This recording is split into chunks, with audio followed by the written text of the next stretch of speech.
Good morning. Welcome back to our series, three minutes of Torah, 3 minute daily dose of Torah.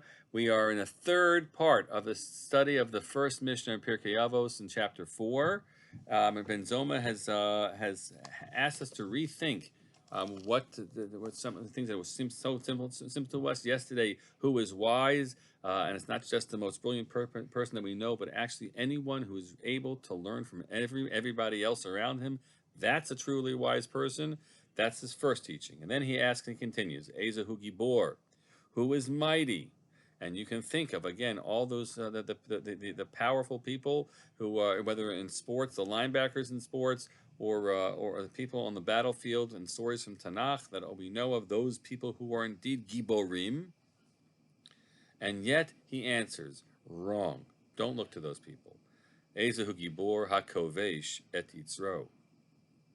The one who can conquer his own desire. Shneimar Tov Erech Apayim Migibor Umoshel Berucho Miloched Ish. Ir. He who is slow to anger is better than the mighty, and he who rules his spirit than he who takes a city. And that really is a question of who was a foe. Who was a foe? And you'd say, oh, the foe is some powerful force on the other side, some other guy with a sword, some other person who's got some other controlling thing that I have to fight against. And so if I'm a gibor, if I can overpower that foe, and he really suggests here, you know what? That's gibor, but true gevurah is if you can actually overpower the forces inside of yourself. That's even the story of Esav, right? Esav was indeed a gibor individual. He's out there hunting and doing all the things and taking over whatever he wants to take over. But here was a person who could not overpower his own yetzer, his own desires.